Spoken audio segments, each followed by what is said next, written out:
When I opened my eyes, a guard stood before me, his expression mocking and contemptuous. Lord Consort Sebastian orders the princess to kneel in the courtyard as punishment. At the same time, a mechanical voice echoed in my ear. Congratulations, host. You have been bound to the romance system. Your mission is to romance the male lead. When his affection reaches 100, your mission will be complete. Hearing that familiar mechanical voice, I smiled faintly. I am Princess Aurora of the Great Zhou dynasty, the most beloved daughter of the realm. My parents are known together as the two sovereigns. Though my father, the emperor, already had 2 daughters before meeting my mother, only my elder sister, born to Mother Empress, truly counted as his firstborn in his eyes, and I was the unexpected little daughter who arrived in his 42nd year. Thus, from childhood, I could have whatever I desired, wind or rain. It was mine for the asking. Unfortunately, during a hunting expedition, I suffered a fall from my horse. From that moment, my body became riddled like a sieve. Countless women, bound by this so-called system, transmigrated here to complete the mission of conquering the male lead, Sebastian Wang. For this purpose, they wore my identity, disregarding the dignity of a princess and the face of the royal family. They groveled and fawned, desperately pleasing Sebastian and his family. Even more outrageously, they ignored Father Emperor and Mother Empress's opposition and insisted on marrying beneath their station to become his bride. Polak, what do you think of our story? Your support is my motivation to keep updating. Feel free to click on the homepage to see more of the full story. Please make sure you are in a comfortable position. We'll begin the main story shortly. Leave a comment below and tell us which city you read our story in.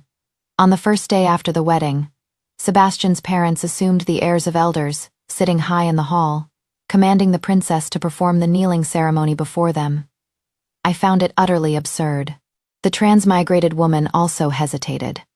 She was a girl named Charlotte, bound by the system while still in high school. Her eyes were naive and innocent, not yet knowing how to hide her emotions. Sebastian was wounded by the disgust and resistance in her eyes. He sneered coldly. Though you are a princess, you have married into my Wang family as a wife, and must naturally follow propriety and observe filial piety. For a new bride to kneel before her in-laws is the natural order. Even if this matter were brought before the 2 sovereigns, I would have my response. If you are unwilling, divorce is an option. Charlotte longed to return to her mother in her own world. Under the system's urging, she was forced to perform the kneeling ceremony before the Wang family parents. One step of retreat leads to endless retreat. Charlotte was compelled to serve Sebastian's mother daily, serving tea and water, massaging shoulders and pounding backs.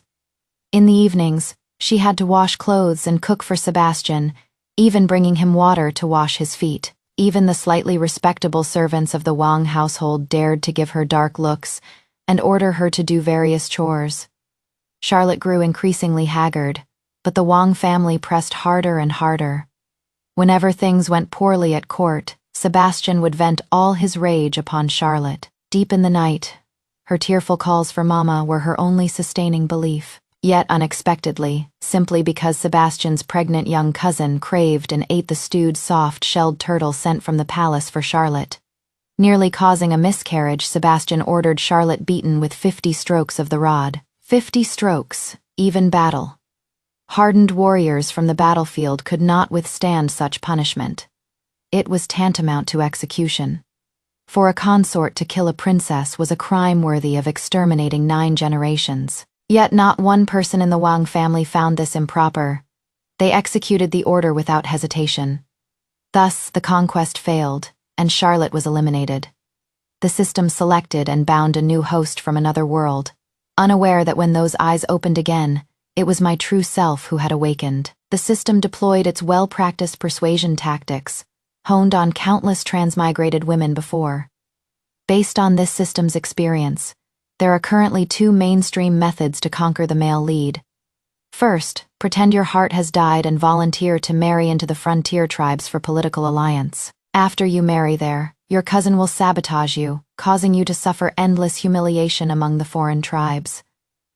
3 years later, when you return, the male lead will first curse and insult you. Just before you die, he'll finally discover the truth from back then and admit he fell in love with you. Then you die before dying. You bless the male lead with longevity and an eternal empire, not wanting to stain your path to reincarnation.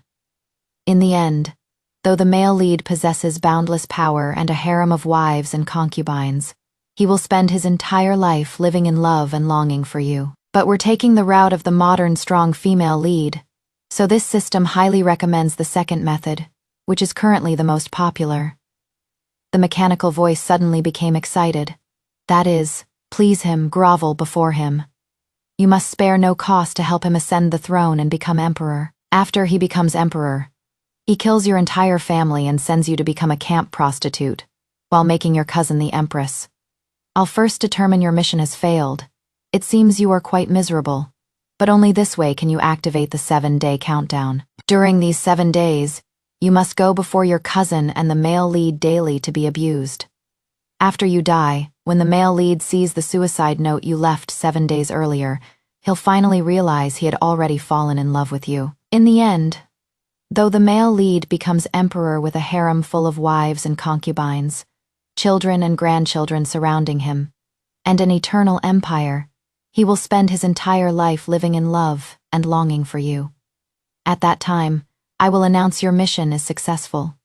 It flew around me happily 3 times. The life of a strong female lead is just this satisfying. What nonsense are you spouting? I punched the system, shattering its ridiculous fantasy. In other stories, the strong male lead seizes power and fights for dominance, even killing fathers and sons. Yet you want women to abandon themselves, relinquish power, all to obtain a bit of pitiful affection from a worthless parasite who feeds off them. You call this a strong female lead. Even a garbage system reveals its creator's gender in 1 second. A crack appeared on the system's surface, then vanished in the blink of an eye. As if it were an illusion, I rubbed my hand and sneered coldly. I'll show you what a true strong female lead really is. I stood up. The guard crossed his arms, his expression haughty and disdainful. The princess had better kneel obediently. If you anger the consort, you may not survive 50 strokes. Torturing a princess to death is treason. I looked at him and smiled. Summon and come, I said. Drag this treasonous wretch away and dismember him by 5 horses. As the emperor and empress's most beloved young princess, in my entire life, only others have knelt before me. I have never knelt before others. Even meeting the crown prince, I need not bow. He, a mere servant, dared show me disrespect simply because he had the backing of the tailing Wang clan and Sebastian. Upon hearing my words, that guard showed no fear whatsoever. He stood on the steps, looking down at me from above. Princess, there is no need for empty threats. If you are unwilling to kneel, I'll go report this to my young master. However, I must remind you, my young master most detests women who abuse their power and refuse to know their place. I drew the longsword from his waist. The blade rose and fell. Blood spurted forth. The head rolled far across the ground, gurgling. His face frozen in an expression mixing mockery and shock. The system shrieked. Host. He was the male lead's trusted confidant. How dare you kill him? Behind me came 2 shocked voices. Princess, have you gone mad? If you want to die, don't drag us to be buried with you. I turned around to see 2 palace maids standing shoulder to shoulder, their surprise mixed with barely concealed dissatisfaction. Ever since the system arrived, this world had gone insane beyond recognition. Even a palace maid without rank dared to shout an order around a princess of the realm, relying on the consort's power yet. They forgot who their true master was. I walked toward them carrying the sword. Their bodies trembled, but they quickly steadied themselves. Princess, you killed Brother Stone. The consort will never forgive you. The consort comes from an aristocratic family. As the saying goes, aristocratic families are made of iron, while emperors flow like water, offending an aristocratic family, even as a princess. Even the 2 sovereigns cannot save you. That is right, and this is the Wang estate, filled with the consort's people everywhere. Before you act, you should think about the consequences. I raised the sword in my hand again, changed from slashing to thrusting, piercing through her chest. The one trying to flee, I ran her through from behind with one sword strike. Though storybooks always mention princess estates, in reality princesses, unlike princes, cannot establish estates. They only have princess administrative offices. Me elder sister Grand Princess Adelaide was our dynasty's first princess to establish an estate, even though I had not yet achieved sufficient merit to establish my own estate by exception. When I married, Father Emperor and Mother Empress still exceeded protocol, arranging for me an internal palace guard according to a prince's specifications. 667 men in total. But precisely because these people were loyal to their lord, in order not to let Sebastian suffer any grievance, not one person could remain by my side to protect me. Speaking of which, that was the 35th transmigrated woman, also the first to survive past the wedding day. Unfortunately, that shocking kneel on the first day of marriage resulted in the entire Wang family being exiled 3,000 miles to serve as slaves. She too was eliminated for mission failure. The system learned from this experience. When binding the 36th transmigrated woman, it continuously brainwashed her. For women of this era, reputation is paramount. Even as a princess, losing one's virtue means being pelted with rotten eggs and spoiled vegetables by commoners. The original's elder sister, Grand Princess Adelaide, because she had an affair with Prime Minister Percival and even bore an illegitimate daughter, her reputation was completely ruined. Not only was she divorced by her consort, to this day no one will marry her. The male lead comes from the distinguished Wang clan of Tailing, a family of centuries. They value reputation above all. If you constantly have men around you, you'll be cursed as shameless, and the male lead absolutely won't want you. From then on, transmigrated women were all coerced under the system's threats and temptations into living at the Wang estate from their wedding day forward. Forget guards, they didn't even dare keep their head ladies in waiting nearby, fearful of being scolded by the system and Sebastian for putting on princess airs and not being a virtuous, gentle, good woman, which would lead to mission failure. The only 2 small palace maids they brought were kept at the Wang estate, only because they caught the eye of Sebastian's mother, able to keep her company with conversation and amusement. Even because these 2 small palace maids were more favored before the Wang matriarch, the transmigrated women had no choice but to grovel and please them. Servants who betrayed and even bullied their mistress truly deserved death 1,000 times over. Returning to my room, I used the clean water in the basin to wash the blood from my face, then changed into clean clothes. After thoroughly washing the blood from the sword blade, only then did I walk out of the courtyard gate. Speaking of which, this sword was a birthday gift from Mother Empress on my coming. Uffage ceremony, the foremost of the 10 legendary swords. It could slice through iron like mud yet, because the system demanded the transmigrated women must please those around the male lead. It had been given to that guard named Stone now. It had finally returned to my hand. The system watched me uneasily. Host, what exactly are you planning? What am I planning naturally to kill all things that cannot be called human? A man in white robes emerged from the bamboo grove at that moment, still holding a book in his hand. I looked him up and down several times. His appearance could be considered refined and handsome, wearing a jade crown, quite the image of a cold, noble young master. Only in those eyes was there cold contempt, not a trace of respect. He frowned, and seeing the sword in my hand, his expression darkened. Aurora Lee as a woman, brandishing swords. What kind of behavior is this? So rebellious. How can you be worthy of being a princess? I smiled at him. Do you remember my sister's former consort, Frederick Fu? I walked before him carrying the sword. The blood-stained sword tip pointed directly at his throat. Showing disrespect to a princess is already overstepping one's bounds. But you are far bolder than him, even daring to force me to kneel, even ordering someone to beat me to death. I tilted my head, my smile unchanged. Frederick Fu was exiled to Lingnan as a slave, the year my mother Empress began her regency. Now with one leg and one arm severed, he can only beg in the streets. Sebastian Wang, tell me, bold as you are, how should I punish you? Sebastian was stunned for a moment, then sneered disdainfully. not the slightest bit afraid. As foolish as his confidant.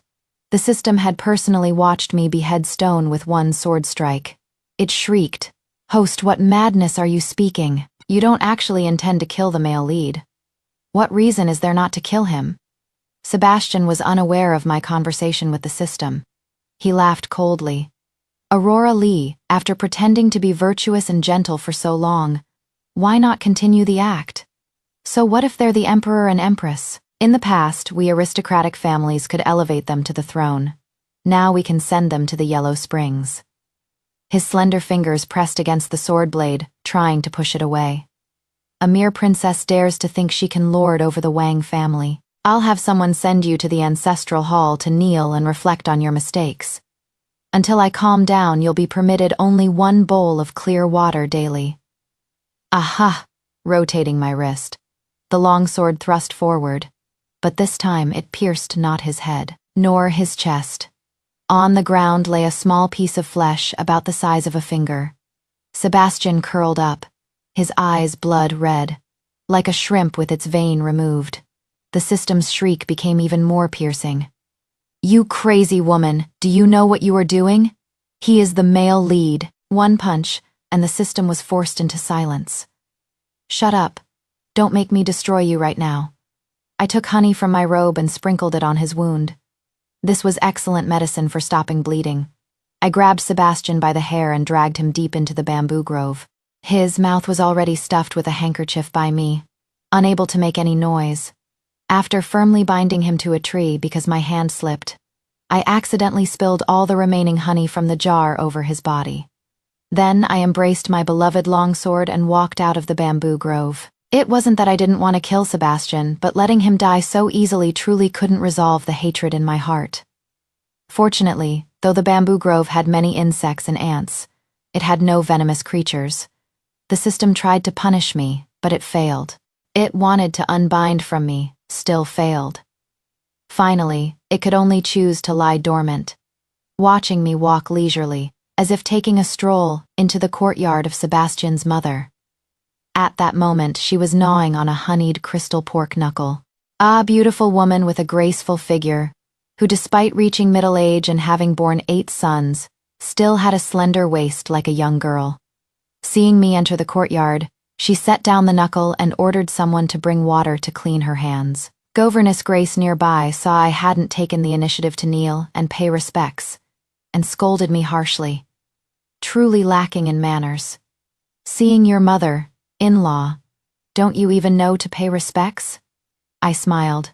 "You are quite presumptuous, seeing a princess. How dare you not kneel?" Her eyes bulged with anger. Sebastian's mother, Mrs. Serena, patted Governess Grace's hand. Now, after all, the princess is of noble birth. How can she be expected to constantly pay respects to me, a mere subject's wife, all for the sake of filial piety? Then Mrs. Serena looked at me with a half-smile.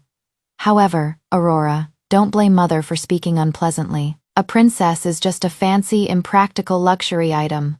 Looks pretty but has no real use. For a woman, what matters most is serving her husband well. Treat them like the master of the house, coax them, flatter them, get them to hand over the housekeeping authority to you, become the true matriarch. That is the foundation of your standing." Her figure was slender, but the small chubby hand holding the handkerchief was quite plump, just like the large knuckle on the plate, marked with 2 rows of delicate round tooth marks. The system had said Mrs. Serena possessed no particular talents, but was extremely skilled at housekeeping and bearing sons. A rare good woman. Sitting across from her was another stunning beauty with a graceful figure. But her hands, like Mrs. Serena's, were plump. Unlike the willow, like frailty of ladies in storybooks, she appeared quite shy and honest, her dress plain and simple. This was Mrs. Serena's niece, Sebastian's cousin, Isabel Shen. Isabel respectfully bowed to me. "Princess, I wish you well." Mrs. Serena quickly helped her up, patting her plump little hand. "Good. I know you understand propriety, but you are carrying a child. You must think of the baby." The insinuation was clear. She was displeased I hadn't knelt to pay my respects, yet maintained her status, unwilling to gain a reputation as a harsh mother-in-law. I smiled faintly. The last family who indulged and even encouraged their young miss to show disrespect to a princess, the Fu family. They were stripped of their title, and the entire clan was exiled to Lingnan by the Empress. Mrs. Serena's smile froze. In the past, she manipulated the transmigrated women's inability to leave Sebastian, using countless methods that left no concrete evidence to mistreat them. But some things ultimately could not be brought into the open. Therefore, she needed someone by her side to speak for her. Governess Grace helped Isabel sit down, then looking at her belly exclaimed loudly, "Young Mrs. Belly is so pointed, it must certainly be a son." Isabel lowered her eyes with a gentle smile. "The old palace matrons all say I have the most excellent features for bearing sons. Every child will surely be a boy." How interesting. I remember the palace matrons clearly said that whether one bears boys or girls depends entirely on the man's constitution. I sat down nearby, embracing my sword. Mrs. Serena frowned, but seeing how my single sword thrust had pierced straight through the stone stool, she swallowed the sarcastic remarks on the tip of her tongue. She turned to stroke Isabel's belly. "You are clearly blessed. Unlike that talented legitimate elder sister of yours who spends all day composing poetry, after marriage, she only gave birth to girls. Utterly useless. Speaking of which, this will be the first legitimate child of the Wang family." She looked at me. "Aurora has been in the household for years without bearing even half a child. Your destiny with offspring must be thin. Why not place this child under your name? In the future, the child will treat you as their birth mother with filial devotion." I raised an eyebrow at Mrs. Serena. Passing off a concubine's child as legitimate, denying the birth mother, not only violates filial piety and propriety, but is a grave crime under our laws. Mrs. Serena's expression darkened. I remembered there was once a transmigrated woman who accidentally overheard a conversation between Mrs. Serena and Sebastian's father. Only then did she learn that Mrs. Serena was originally a concubine's daughter, but the Shen family's rules were extremely peculiar. Concubines' daughters could only become concubines themselves or be married to household servants. For Mrs. Serena to marry the legitimate son of the Wang clan, the future head of the family, the Shen family directly altered their genealogy records, erasing traces of her birth mother and recording Mrs. Serena as a legitimate daughter. The Shen family would rather risk being dismissed and prosecuted than allow their concubine-born children to marry with normal treatment. I stroked the sword hilt. Something felt wrong. Such customs were unlike Great Zhou's laws. They more resembled the base-born restriction laws of the small state of Xinluo, where illegitimate children inherited their mother's low status. Mrs. Serena quickly suppressed her displeasure, forcing a smile. Beyond law and reason lies human sentiment. Moreover, parents who love their children plan far ahead for them. Since it is for the child's good, Isabel naturally won't speak of it. She continued, "Speaking of which, your elder sister only bore a daughter, yet the Emperor and Empress still granted her the exceptional title of County Princess with a fief of 100 households. When my grandson is born and you acknowledge him as your son, he'll be the two sovereigns' own grandson, at minimum. He should be granted a marquise title." Isabel lowered her eyes with a gentle smile. "How can a son receive a marquise title when the father has no rank?" She looked up at me. "Princess, we wives always hope our husbands will rise higher. Whatever rank they hold among men determines our rank among women."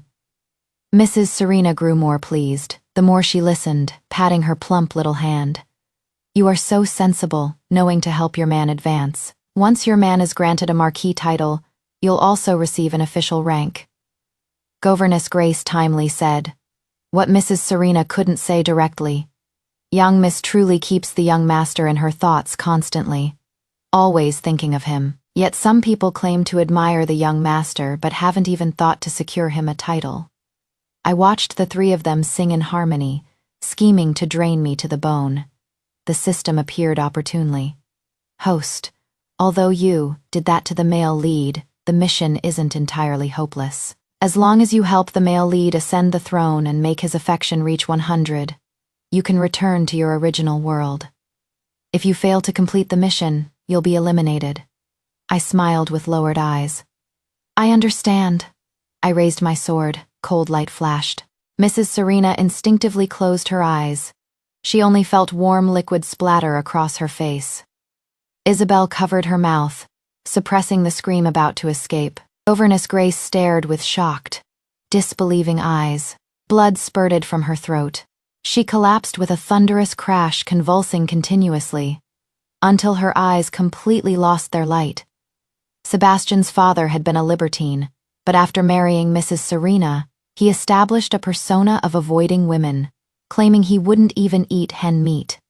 But can a dog ever stop eating filth? Mrs. Serena pretended ignorance, but the contraceptive soup never stopped brewing.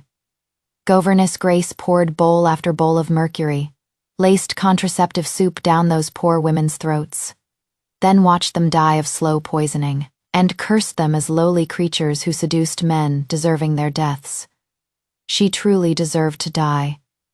Mrs. Serena opened her eyes to witness Governess Grace's death with eyes wide open. She rushed over. Nanny, turning her head, she glared at me furiously. You wicked woman! I'll make you pay with your life for murder. Summoning come. Bind this lowly woman. I am going to the palace. I am filing an imperial complaint, just as those 2 palace maids said earlier. The entire Wang estate was filled with the Wang family's people, who, like their masters, held themselves in high regard, and had no reverence for me. They followed Mrs. Serena's orders without hesitation, rushing toward me. Several guards even deliberately swung their blades at my sashes. They truly deserved death. The courtyard became drenched in a rain of blood. I truly don't understand why these people never stop to think. Why would Mother Empress's coming, uffage gift to me be a legendary treasured sword rather than something else? Isabel had already retreated to a corner of the courtyard. Mrs. Serena looked at me with an extremely unfamiliar expression, her face pale, both disgusted and terrified. I bound them up and grabbed her by the collar, smiling. Didn't you want to go to the palace? I'll take you there. My gaze fell on Isabel. She bit her lip, walked out from the corner, and voluntarily extended her hands, allowing me to bind her docilely. I pulled both ropes with one hand. Mrs. Serena walked and cried the entire way, every word and sentence recounting my crimes of killing people like flies. The common people along the streets all hid in buildings on both sides, doors and windows tightly shut, wishing they didn't have ears. Indeed, once outside the Wang estate, it felt like entering a normal world again. Inside Lijiang Hall, Grand Princess Adelaide was helping Mother Empress organize memorials. I respectfully paid my respects to Mother Empress. Mrs. Serena, unlike her arrogant manner toward me, knelt on the ground crying pitifully. Your Majesty Empress, this subject doesn't know what wrong she committed to make the princess disregard the law, kill my nanny, and slaughter my estate's guards. Mother Empress and Grand Princess Adelaide remained unmoved. Imperial Secretary Sophia, already a 5th-rank female official, spoke steadily. Do you claim ignorance that your household abused the princess, or that your son attempted to have the princess beaten to death? Mrs. Serena's crying halted abruptly. Take her away. 50 strokes of the rod. Mrs. Serena had been immersed too long in the aristocratic family's dream of controlling imperial power. She had long forgotten the terror of imperial authority. She looked in horror at the punishment rod in the palace eunuch's hand, looking to me for help. Aurora, save. Imperial Secretary Sophia remained expressionless, addressing the princess by name, showing disrespect and insubordination. Add 20 more strokes. This wasn't just leaving her no way out. It was beating her to death, just as before at the Wang estate, when she would casually order servants beaten to death. At that time, she sat high above, watching coldly. Now she was as lowly as an ant, desperately begging me for rescue, completely forgetting her arrogance when she said she would file an imperial complaint. Wait. Mrs. Serena's eyes lit up with hope. The Empress glanced at me and continued reviewing memorials. Grand Princess Adelaide propped her head on her palm. Half smiling, does Aurora wish to plead for mercy again? I shook my head. The Wang family abused the princess. Naturally, they cannot escape punishment. Moreover, Mrs. Serena forced me to seek a marquee title for her son's mistress's child, to seek an official rank for the mistress, and ordered me to falsely claim the child was of royal blood. Even executing their entire clan wouldn't be excessive. Grand Princess Adelaide's smile was gentle. Then what does Aurora mean? During these years at the Wang family, I discovered that Mrs. Serena and her clan's many customs differ greatly from our dynasty's, instead closely resembling Sinluo. I suspect Mrs. Serena, perhaps even the entire Shen clan, are not subjects of our dynasty but spies from Shinluo, who have infiltrated Great Zhou for many years. Though Mrs. Serena wasn't from an aristocratic family, many children of her clan had entered government service. Mrs. Serena's elder brother had already reached the position of Minister of Revenue, and indeed, none of the concubine-born daughters in their family had married peers. They either married widowed merchants or impoverished scholars who had failed the imperial examinations for years. The only one who, due to exceptional talent, was personally granted a marriage to the imperial clan by the emperor and empress, died of illness on the eve of the engagement. Grand Princess Adelaide scrutinized Mrs. Serena, and the empress finally looked up from the pile of memorials at me. Mrs. Serena was both shocked and furious. "Aurora Lee, how dare you slander the Shen family with lies? Do as the princess says." The corner of the empress's lips curved into a slight smile. "Order the court of judicial review to thoroughly investigate the Shen clan." Mrs. Serena's eyes filled with terror, but before she could speak, palace attendants stuffed her mouth with a handkerchief. She was dragged away. Isabel, who had been silent since entering the hall, knelt prostrate on the ground. Palace attendants replaced the tea for the Empress and Grand Princess Adelaide with fresh hot tea. The Empress gestured for me to sit beside her. Her voice was gentle. "The remaining people, how do you wish to handle them?" I lowered my eyes. The system shrieked madly. "Host, are you insane? You can pretend to be vicious, but you can't truly be vicious. No man will like a woman like you." You and Mrs. Serena both seem quite fond of that phrase. I smiled. "Is being liked by men some great favor?" The system glitched in fury. My gaze fell on Isabel. This commoner has never harbored disrespect toward Princess Aurora. The tremor in her final tone betrayed Isabel's nervousness. "This commoner is unwilling to carry the treasonous Wang clan's bloodline. I beg the Empress and Princess to grant me an abortion potion. From now on, this commoner wishes to live before Buddhist lamps, praying for the princess's blessings. Decisive enough in action, firm enough in resolution. She seemed to always follow propriety, yet actually pretended ignorance while hiding behind men, enjoying the pleasure of oppressing other women. Once the tide turned against her, she could quickly withdraw and await another opportunity. I thought for a moment before saying, "The abortion isn't necessary. Henceforth, you shall enter the cold palace as a slave." Since she supposedly had the perfect features for bearing sons, presumably every child would be a boy, born to be castrated. Isabel's face turned pale as she forced herself to speak. This slave obeys." The system went mad. "Host, do you know? Isabel's son will one day marry a foreign princess, inherit a foreign throne. And after her grandson ascends, he'll change his surname back to Wang and posthumously honor the male lead as founding High Emperor. Do you want to destroy all this? 3 generations of usurpers, how vile." I smiled. "Castration is perfect. Perhaps the foreign land will produce a queen instead." The system screeched in fury, ignored it. Some things, since my return, the fog of the past had gradually been lifted. But some words need not be spoken. Both parties understood. Mother Empress spoke with me ordinarily for a while, like the most common of mothers, occasionally showing me and Sister Adelaide a few memorials, asking our thoughts. Lunch was taken in the palace. Crown Prince Theodore also came. Though Father Emperor's headaches had flared up and he was quite weak, he still forced himself to rise and dine with us, after lunch leaving Lijiang Hall. I boarded a carriage arranged by Mother Empress according to princess specifications. The system's electrical currents scattered chaotically, still muttering incessantly. "Crazy woman, you vicious crazy woman. You castrated the male lead, killed his confidants and son, destroyed his mother's entire clan. How can you possibly increase the male lead's affection now? I remained calm. Didn't you say before that some male leads kill the female lead's entire family?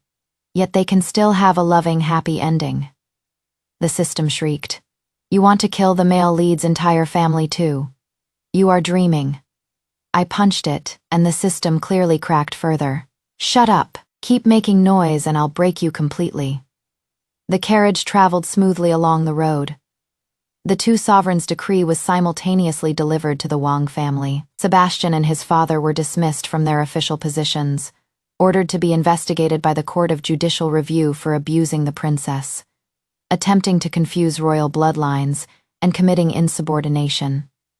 I was calculating how to deal with Sebastian when circumstances changed. Half a month later, a Wang family servant in prison claimed I had conducted affairs with my estate guards, even forcing Sebastian to listen beside the bed while I cavorted with guards. When Sebastian refused, I had him castrated. Toe trap a woman, praise her as a virtuous wife and mother.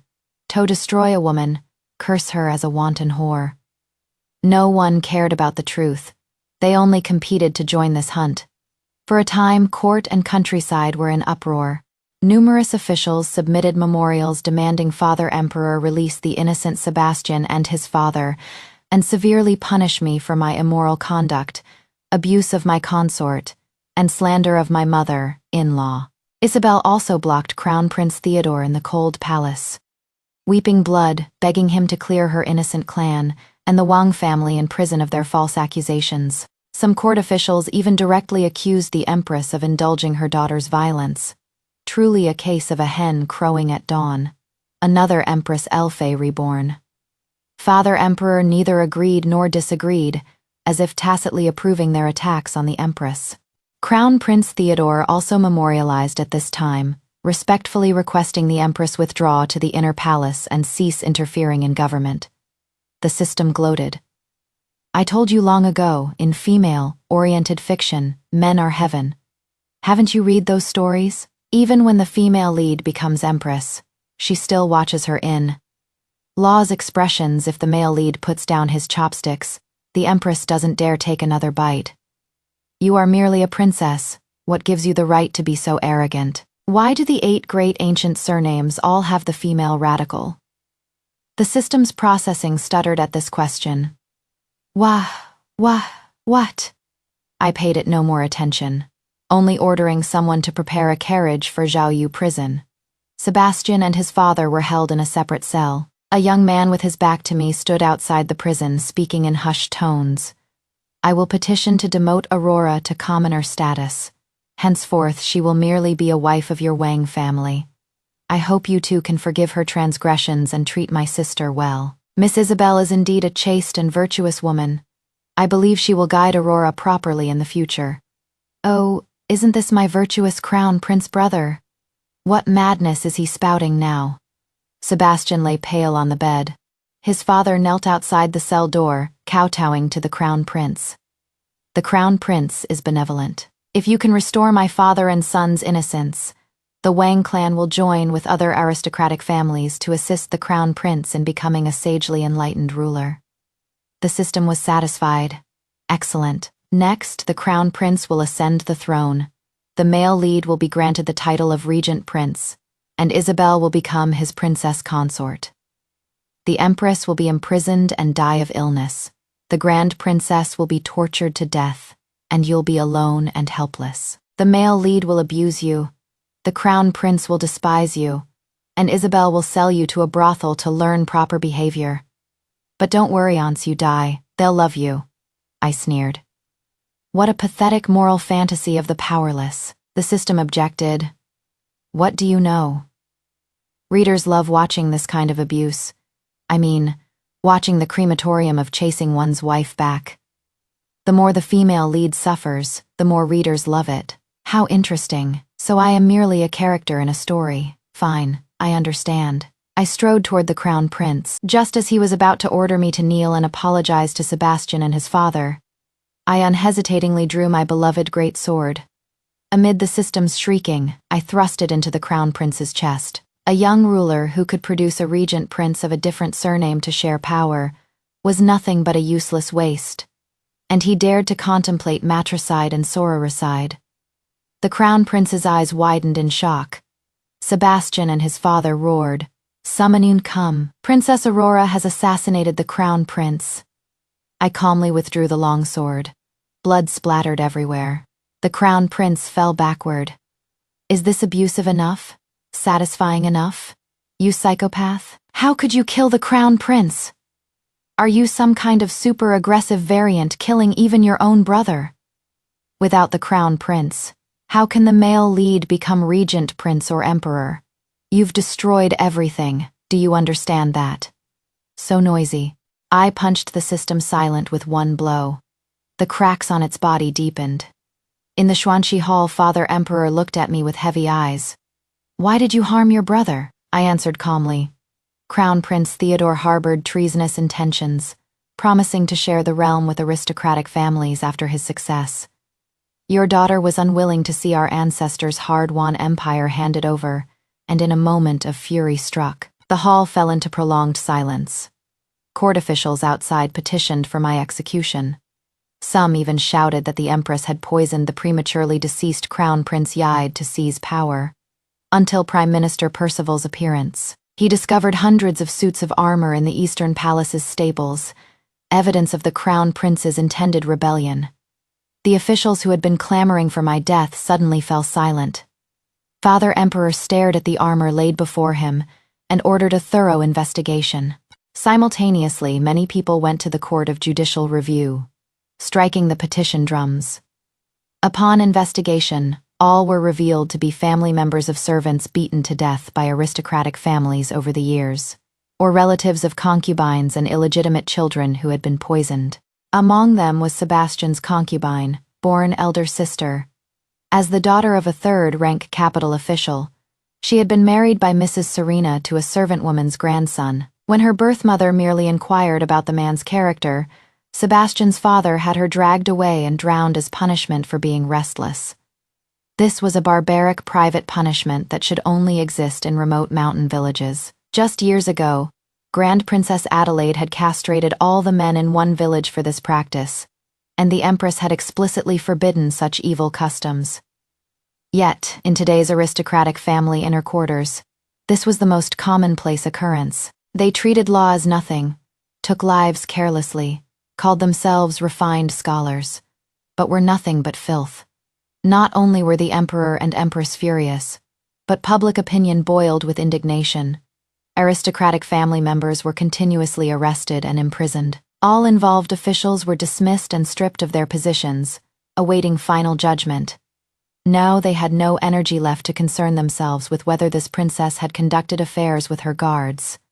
As for the Crown Prince, though he narrowly escaped death, he lost half his life in the process. Father Emperor, soft-hearted, wept. "How can I bear to judge my own son? What will future historians think of me?" The Empress spoke at the opportune moment. As a son yet harboring treasonous intent, his crimes cannot be pardoned. Father Emperor helplessly followed the Empress's suggestion, deposing the Crown Prince to commoner status and exiling him to Bajau, imprisoned for life in separate quarters. That lifetime wouldn't last many days. The history books would soon add an entry. The deposed Crown Prince died of grief and worry. Grand Princess Adelaide blinked, sighing. The benevolent rulers throughout history have been no more than this. I replied, "Indeed, the Crown Prince was truly too unfilial. How could he so wound our tender Father Emperor?" This subject kowtows in gratitude to Princess Aurora for granting me the opportunity to avenge my mother with my own hands. A woman in plain cloth and simple hairpin knelt before me. She was Sebastian's concubine, born elder sister Rosalie Wang. Sebastian and his father's hands were stained with the blood of countless innocent women. Add to that their crime of treason, their punishment would be public beheading. Their entire clan exiled to Qianzhou as slaves, never to be pardoned. As for the Shen clan, they were indeed Xinluo spies. Starting from Mrs. Serena's grandfather's generation, they had infiltrated Great Zhou. Xinluo was a small nation, land poor and resource scarce. To ensure the nobility's pleasure, they formed the base, born restriction laws that didn't treat illegitimate children as human. Unexpectedly, this very point exposed their identity. But before the execution, I had Sebastian's father removed from prison and handed over to Rosalie. When he woke to see Rosalie holding a blade, he was still disdainful. At 13, I dared to ride my horse through the streets, trampling dozens of commoners to death. No one dared control me. Would I fear you? A mere girl. A half, dull half. Sharp blade hacked at his lower abdomen. He fainted from pain, then woke in the suffocating agony. My mother only wanted to travel the rivers and lakes. Rosalie pressed his head underwater, watching him struggle and thrash. You promised to wander the world with her, but after coaxing her to bear children, you deemed her too lowly to even be your concubine. For my sake, she endured humiliation her entire life. She didn't even care about my future husband's origins. She only wanted to know if he was a good man. For that, you had her dragged away and drowned, cruelly murdered. Don't you love stripping women naked and publicly beating them in the courtyard? On the day of your public execution, you'll also be stripped naked. Everyone will remember, as you wished, that you were a pure man who avoided women. I left several people with Rosalie to help her stuff this old beast into a pig cage, and repeatedly dunk him in water. After playing enough, they'd send him back to prison to await beheading. Then I returned to the princess estate. For exposing Crown Prince Theodore's treason and the Shen clan's identity as Sinluo spies, and assisting Grand Princess Adelaide in investigating and resettling women victimized in aristocratic households, I too could now legitimately establish an estate like my sister. The system muttered resentfully. If you had pleased the male lead, after your death he would have posthumously honored you as empress, enjoying eternal incense offerings for 10,000 generations.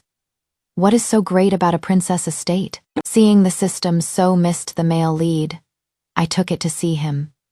Entering the princess estate's dungeon, Sebastian's hands and feet were all bound, limbs spread wide. As the male lead, he naturally possessed outstanding looks, not to be wasted. Therefore, I ordered honey spread all over his body to nourish his skin. Who knew it would attract so many insects and ants? I wonder if that day in the bamboo grove there was also such a spectacle. Sebastian howled in agony. The system twisted, shrieked, and roared. Poisonous woman, he is the male lead. How can you treat him this way? I paid no attention. I took up a blade and sliced a piece of flesh from the beast's pale cheek. It fell onto red-hot coals with a sizzling sound. Pervert, super-aggressive variant, psychopath. The system seemed to have gone mad. I smiled calmly. You are the one who said it. Readers love watching abuse fiction. The more abuse, the more they love it. The one being abused should be the female lead.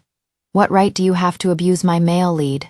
Do you even understand what readers want to see? To prevent Sebastian from biting his tongue to commit suicide.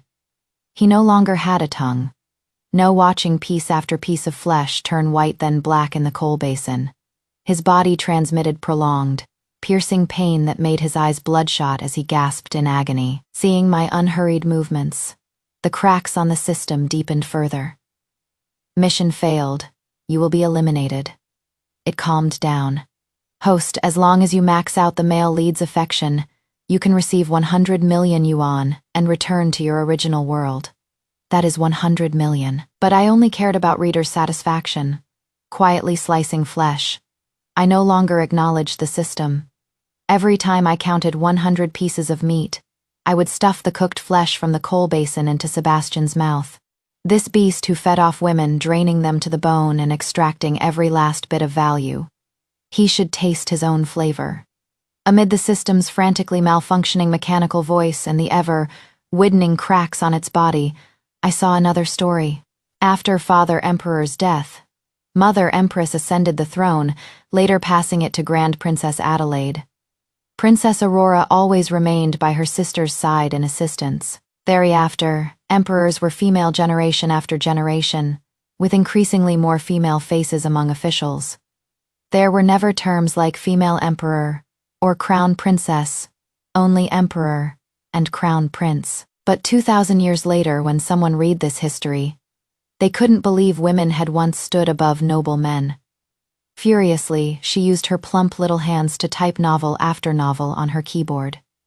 She called the female lead her precious daughter, yet made her suffer endless humiliation. She called the male lead a scumbag dog, yet let him possess wealth, beautiful wives and concubines, and throngs of children. To elevate her beloved male treasure, she showed extreme malice toward those excellent women in the history books. But these women had their own integrity. How could they be manipulated by her? So the system abducted the souls of many young girls, threatening and coercing them to complete so-called conquest missions. It was these young girls who, in the moment of their elimination, used their last strength to protect me and help me break free from the system's control. Those who harmed them would all die. Now only one remained. Looking at the skeletal figure before me on the verge of death, the system lunged at me furiously, wanting us to perish together. Through the cracks opening on its body, I saw a room. A woman complained, "I am so sick of my husband's ex. Wife who cares if she has high education, high position, and high income. In the end, she only gave birth to one without the proper equipment, and got divorced by my husband." Her plump little hands typed on the keyboard.